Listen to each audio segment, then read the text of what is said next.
if you talk to like older people about Canal Street, right? Like that was a place of a sense of pride for New Orleans. You know, this hat shop was on Canal Street. This dress shop was on Canal Street. People took pride in, and there was a level of cachet that went with being on Canal Street. They are bringing Caesars to New Orleans in a really, really big way. And it's not just, okay, well, we're going to give a facelift to Harrah's. Oh, no, it's not just an expansion. It's an overhaul. Right, gambling as an economy. People who've lived here for a long time, you know, pretty iconic. It was the World Trade Center. It had the rotating restaurant right? at the top. But it sounds like there might be some financial issues afoot there. That downtown portion of Canal Street. It should be a boulevard, right? It should be a boulevard. Hey guys, real quick, before we get into it, do us a favor and subscribe to our channel. That way, you don't miss out on any of the tea. Thanks. Hey, Charles. Welcome. How are we? I'm doing great. How are you? You know what? I'm loving what we're doing. So I'm excited for this journey. This is going to be a fun episode. This is a fun episode. We're going to talk about one of my favorite topics. And one of mine. And one of yours. Charles, what are your thoughts on Canal Street? Oh, man. Canal Street, downtown. So, as we know, cities are my jam. I'm fascinated by cities. They're riveting. Canal Street, you know, Canal Street's a main corridor in New Orleans, a historic main corridor. Very historic. And really, you know, it is the topic of our episode. So, Canal Street has a very long, interesting history of being the shopping mecca for New Orleans, really like the Gulf Coast, you know, historically. People used to come from all over. And I'm talking like pre-malls, right? Yeah. So everybody out there, this is the day before the dawn of the suburban mall, right? This is the days when you got dressed to go shopping. So, you know, in America, in our cities, you often did your shopping downtown. Yeah. Right? There's songs and it's popular culture.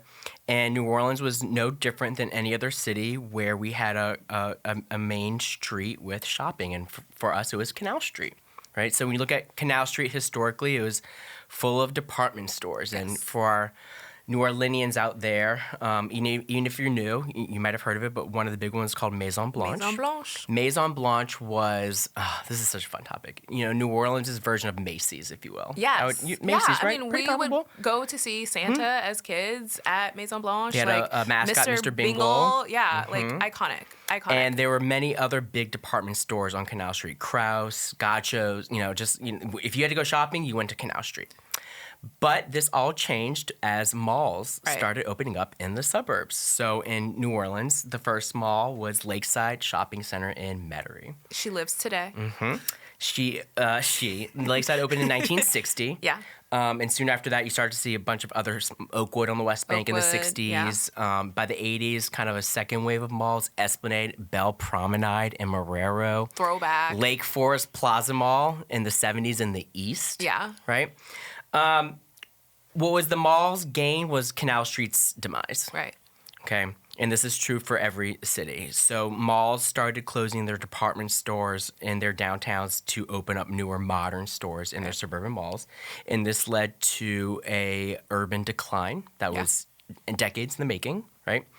And Canal Street, decades later, has been, you know, kind of the epicenter of like a revitalization that has never really fully caught on. Yeah, it's tried to take off. It's still and something always happens, right? You know, whether it's a Katrina or just not the willpower, economy, correct, all that stuff.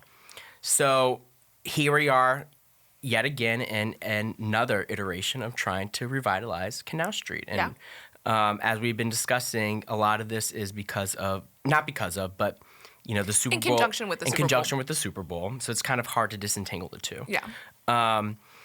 And Canal Street, you know, there's always a vision I have as an urbanist of what Canal Street could be versus what it is. You know, it is the heart of and it's not the heart of it separates downtown from the French Quarter. It connects right to the river. And there's a lot of projects happening right now, right? So what are some of the projects happening? So let's get into economic development. One of the biggest projects that's happening right now on Canal Street, I think one of the ones we'll touch on in this episode is probably the furthest along. And I think one that, for me personally, was really exciting, and that is the rebranding and expansion of Harrah's Casino. So it is now going to be a Caesars property. A conversion. So it's still owned by Caesars Entertainment. Those are all the same company, but this rebranding of sort of bringing it the higher end absolutely. naming of, Caesar's properties, expansion on the hotels, expansion on the food offerings. That's really thrilling to see, because I think sometimes we forget that these big national brands that are out here are still looking at New Orleans, right? Yeah. Not just out in Metairie, out at Lakeside, out in the suburbs, out in these places that we think, everything's sort of migrating away from the city and going to, that there is still that line of sight on the city of how do we bring these brands, these businesses here. And clearly there is a need and a want and a market for it, because Caesars Entertainment would not be doing this if they didn't know that it was going to be successful and that people were going to come to this facility, and recognizing, again, that it's not just, okay, well, we're going to give a facelift to Harrah's. Oh, no, it's not just an expansion. It's an overhaul. Right. Like, this is an overhaul. They are bringing Caesars to New Orleans in a really, really big way. To your point, and as we've mentioned on previous episodes, a lot of this is happening in alignment with the Super Bowl. We also see this kind of happening after gaming has been made legal, which has also changed some of the landscape for certain things, right? So we're seeing this kind of like influx of economic dollars behind these sorts of businesses and entities, and to see New Orleans sort of be, a part of this wave is, for me, despite what your opinions may be about gambling as an economy, for me, seeing that they still see that as a venue and an avenue here, a market that's worth investing in, I think that's huge. I think that says a lot about not just New Orleans, but the Gulf Coast in general, right? Oh, yeah, absolutely. Like this is a market worth investing in. So it's a project that I'm very excited about. To the point of the Superdome, though, like I pass by there every couple weeks. It's still deeply under construction. So for a lot of these things, I'm like, some of these Super Bowl timelines feel really aggressive. And I'm a little skeptical of what will be done, how much will be done. I mean, the Superdome will be done. It has to be. But the game's there, right? No, I said Harrah's for the Super Bowl. Yes. So some of those things, are the timeline of this, of will it be ready? Sure. But it's really exciting to see, especially, again, the expansion of the hotel, the expansion of the eateries. Right. I'm excited to. Let's give a little more detail. I think our listeners want some specifics here, right? So, they're building a new flagship hotel. Yes. Which is right behind it. It's very modern. It's there. The building is up, very glassy. The exterior and interior of Harrah's, which is becoming Caesars, is totally overhauled. There's a new food court. And a new food court. That's open. Partnered with people like Emeril Lagasse, Nina Compton. Both fast casual and sit down. They've also, and I'm really in favor of this, there's a lot more incorporation of the streetscape of Canal Street. Yes. So outdoor patios. And what you're really seeing is at the foot of Canal Street is where the hub and the majority of this investment is taking place. Absolutely. Right? And there's starting to be a domino effect. So you have Caesars rebranding. Across the street is the Shops at Canal Place, which is a very high-end shopping. Yep. And, you see Brasa, for instance. That's a restaurant in Old Metairie. They just opened up.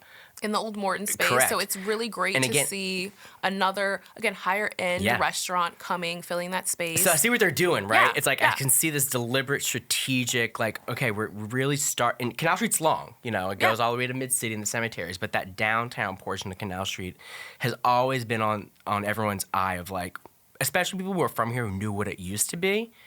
And again, there's always historical context of why it went into decline. It didn't just happen, Right.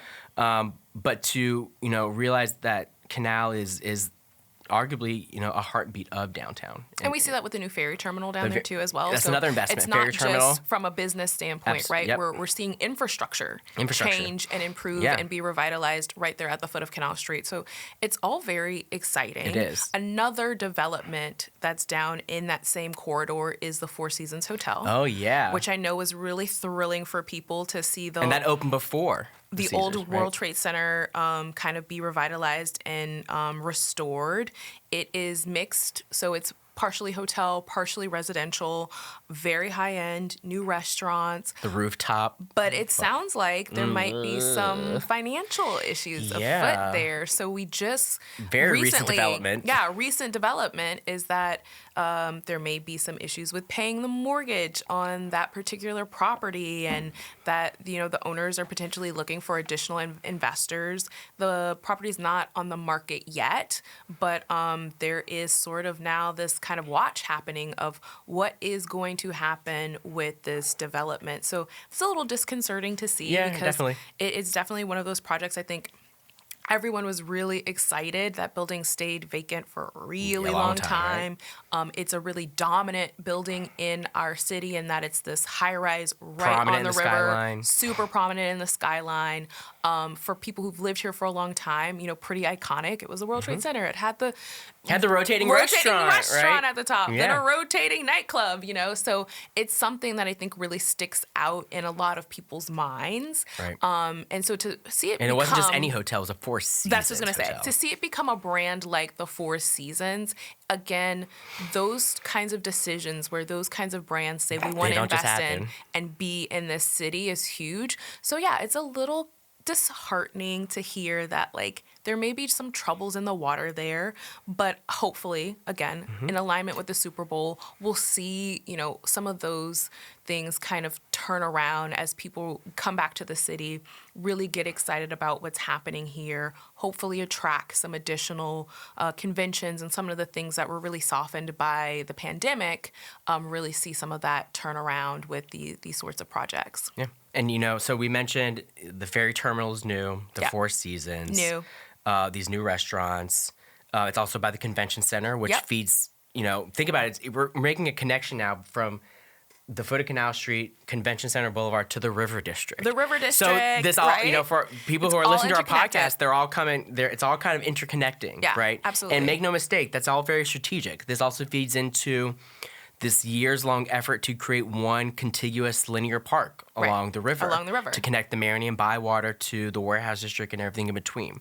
The aquarium, $1 million investment. Right, we just had a huge renovation there. That's reopened. Beautiful space. Huge concentration. So again, Spanish Plaza. We're seeing those dollars. And Spanish Plaza is another one to really let's talk about that right? real quick. Let's talk about the side of the Spanish Plaza. So Spanish Plaza. Describe what it is. Describe the Spanish Plaza. It is a beautiful pavilion, I would say, open pavilion right on the river. Public plaza space that sits between the Riverwalk Mall and the ferry terminal. So right now, there's really not much there. There used to be some restaurants and things, and I think in conjunction with efforts to revitalize the Riverwalk is some proposals around Spanish Plaza and potentially bringing some more restaurants and businesses there, revitalizing the space. So they've done the space part, right? Infrastructure looks gorgeous. Infrastructure looks great. Aesthetics, but there's still not... The business is not there yet. Right. So whether it's retail, whether it's restaurants, there isn't commerce there. And so it's about drawing commerce into Spanish Plaza. I think what's tricky and what I kind of wonder about is, especially with it being in such close proximity with the Riverwalk, another space that's really in recent years struggled to maintain commerce. What does that look like? What's going to happen? Also very ambitious. They want to have restaurants in Spanish Plaza by the Super Bowl. We're in May. We're in May. And there's nothing there yet. So I think it's good plans. It's things that I'm really excited about personally. I move with an air of skepticism, right? Okay. As, people who grew up here were both really familiar about, I would say, the heyday of the Riverwalk, right? When it was really cool to go down there. And then we sort of saw a little bit of a slump after Katrina, and then there was the plan to turn it into outlets, and you had some really great brands that came into there. Neiman Marcus came in. You had Le Creuset, really, really great stores that were in the Riverwalk outlets. And then the pandemic hit, right? And not only do you have locals not utilizing this space, but, the biggest feeder to all the businesses down at the foot of Canal Street, our conventions are not Cruise happening. terminal people. I mean, you lost all that overnight. Yeah, cruises are gone, conventions are gone, and not just peters away, right? Overnight it's gone, and it doesn't come back quickly either, right? Like there's this whole life cycle. I think especially around conventions, these are things that are get planned 3, 4, well in 5 advance. years out. Oh, yeah. When you lose just 1 or 2 years, I mean that's such a detrimental domino effect, right? And so we're really seeing that now of like, okay, they're trying to pull out of this and they're trying to make that comeback. And what does that look like, right? We're sort of on this like third iteration of this space. You're right. And it continues to be a phoenix that sort of rises from the ashes. But what is that going to look like? What kinds of things do we want to see in that space? So, I mean, for me personally, the idea of restaurants right on the river, I think is great. Oh, yeah. I think it's such a wonderful space to have that sort of thing. I think it really draws people down Canal, right onto the river, look out over Algiers, see that, just like the beautiful landscape of the city. So I think that's something that's great to be there. I think what's tricky about the mall aspect is drawing in business from other parts of the city, because I don't think that we at this point are in a place where we do have enough of that cruise and convention foot traffic back to really buoy and support the Riverwalk in the way that it needs, and also in a way that would draw in the kinds of businesses that I think are important to really be Agreed. the tenants there that are going to be long-term tenants and be the kinds of tenants that draw people from the West Bank, from Metairie, from other parts of the Gulf Coast to just come in and shop. Agreed. And and again, we're not just talking about this strip of Canal Street, it's really all of Canal Street. Yeah. And there's a very concerted effort, but, things keep happening. And I don't really want to go down this rabbit hole much, but it's important to mention, at the other end of Canal Street was the Hard Rock Hotel, and then that collapsed, right? So that was a setback. So it's like these things keep happening, and then a setback occurs. Yeah. So what we're seeing right now, and I follow this really closely, there's an entity called the Downtown Development District, DDD. Yep. And that was actually commissioned by the state back in the 70s, and they get funding and stuff. Every Friday, they release kind of like a State of Downtown report, and I read it every Friday. But last Friday, they did a new one where they're going to start doing a State of Canal Street report. And the first thing I want to do is like a survey, kind of like the current state of Canal Street, and where we go from here, right? So, and to give credit where credit's due, there have been some tangible things, even within the past year. Starbucks closed, and now it's a French truck coffee. Ruby And Slipper, that was a pretty quick turnaround, exactly. too, right? That was not vacant for long. Ruby Slipper opened up, their flagship, if you will.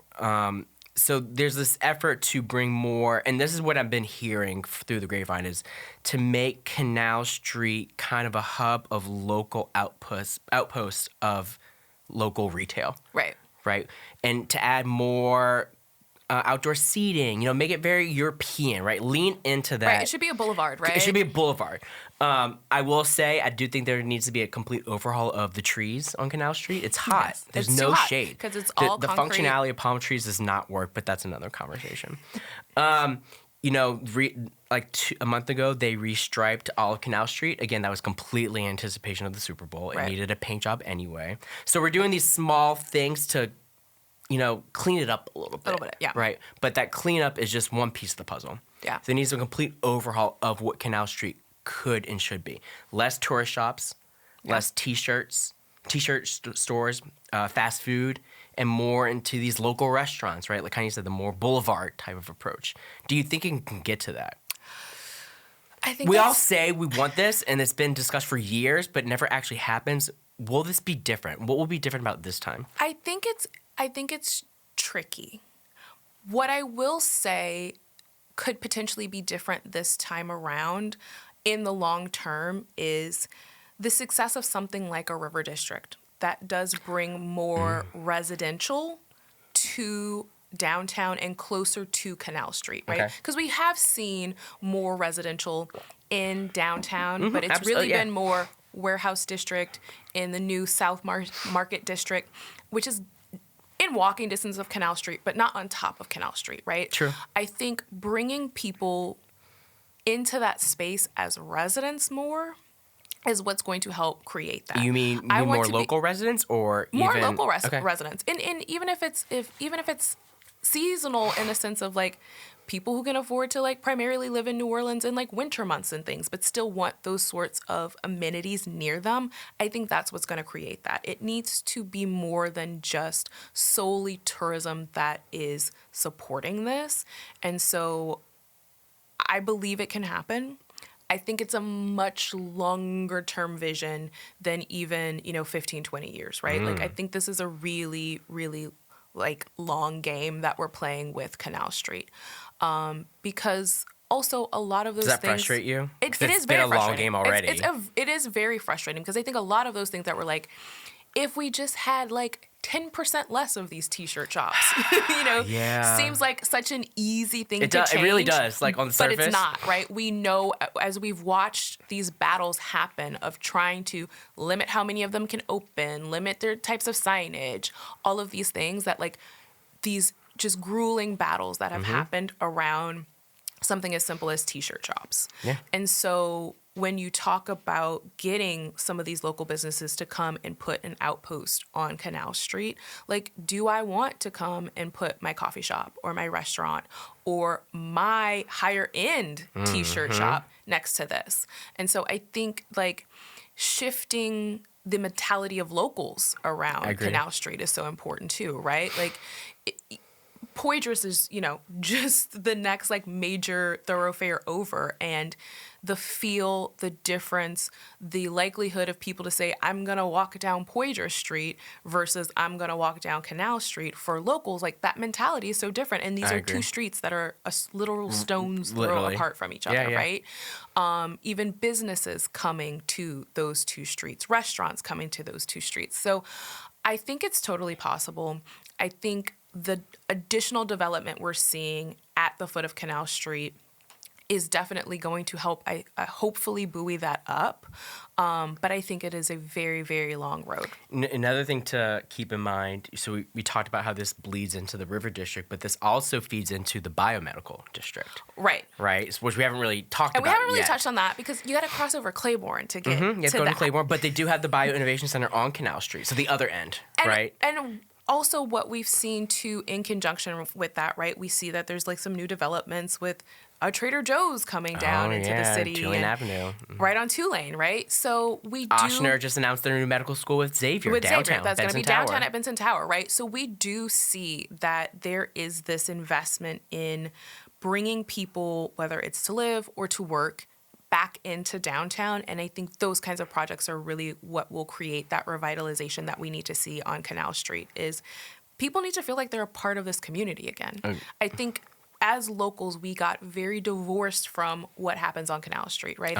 It's almost like bourbon in a sense of like, it's for tourists, it's for other people. So like whatever happens over there is just what happens. And I think reclaiming our ownership of Canal Street as our city, our street. I like that. Is really important, right? If you talk to like older people about Canal Street, right? Like that was a place of a sense of pride for New Orleans.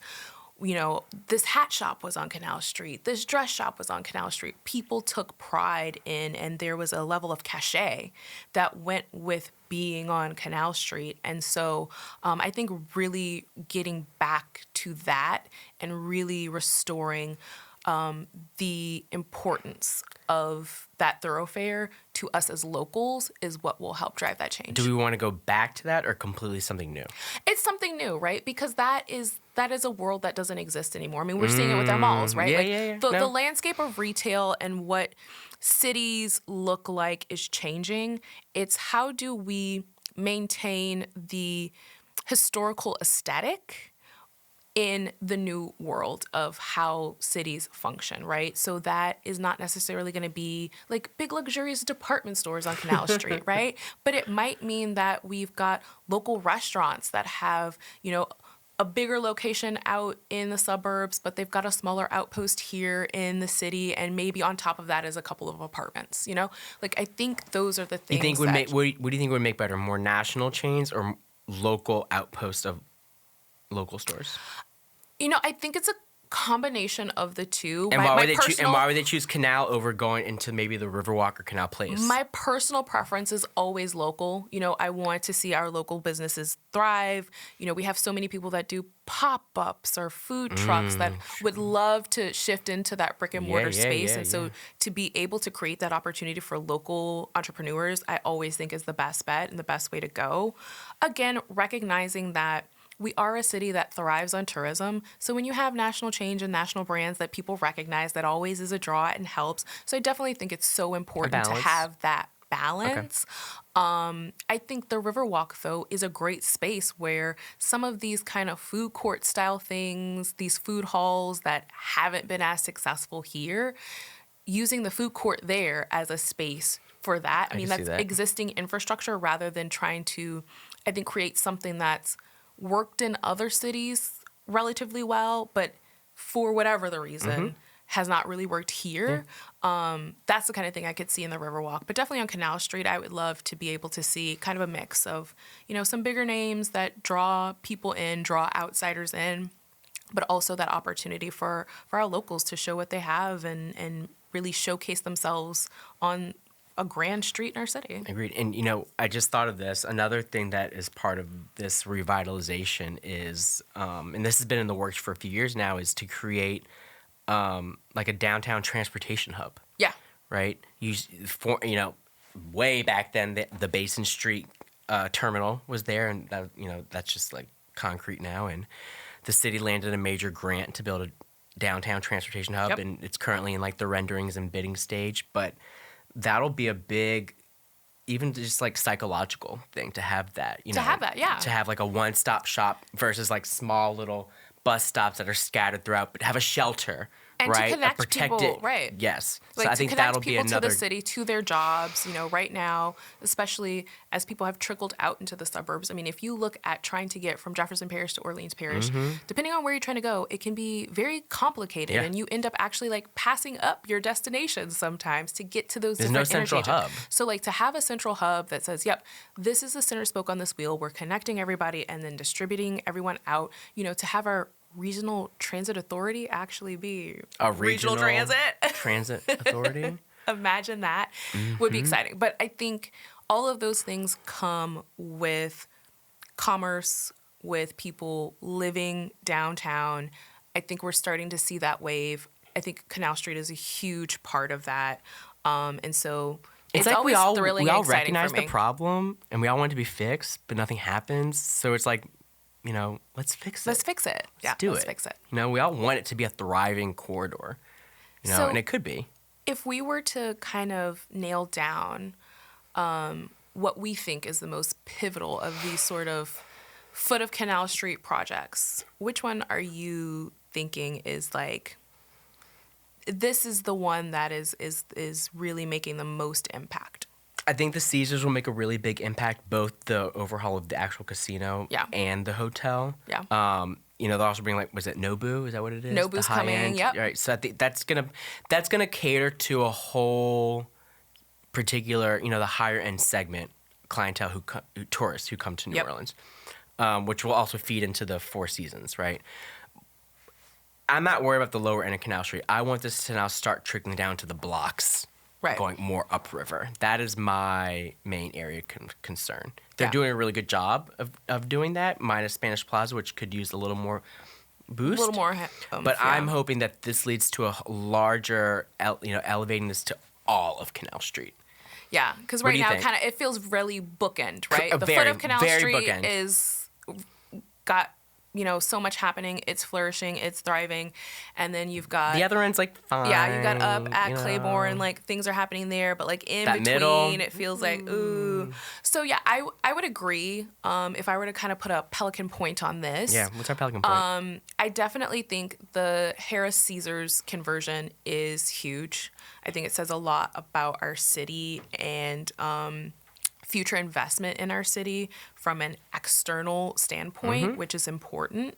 And I also agree that it will be exciting to see this start to happen as you move upriver and not sort of continue in this bookend fashion. I hope, again, it moves a little bit faster. Yeah, I mean, this we've time been doing around. this for a long And time now. maybe, So again, with the Super Bowl coming, some of these things that have been held up or moving a little bit slower will get some, oomph and some push behind that. But ultimately, I do think that it's going to be a slower process. It's going to be a slower pace, but I really believe that we will get there. We will see the rise of Canal Street again. Cool. And I'm looking forward to it. Until then, we'll have to look at that I'll be State there, of Canal Street report, swiping right? my Amex on Canal Yeah, Street. let's go. I'm excited. I believe in Canal Street. I want nothing but a thriving corridor for downtown. So, let's see. Same. Yeah. Well, we'll keep Great our fingers topic. crossed and Exactly. check in next week. Until then, you want to grab a drink at the Four Seasons? Yeah, let's do it. Let's go. Meet you there. Thank you for tuning in to this week's episode of Pelican Briefs. If you haven't already, go ahead and hit that subscribe button. If you are loving the show, you can help us keep the conversation going by supporting us on Patreon. Your contribution on Patreon ensures we can continue producing quality content you love. Click the link in the description to become a patron today. Until next time, this is Pelican Briefs.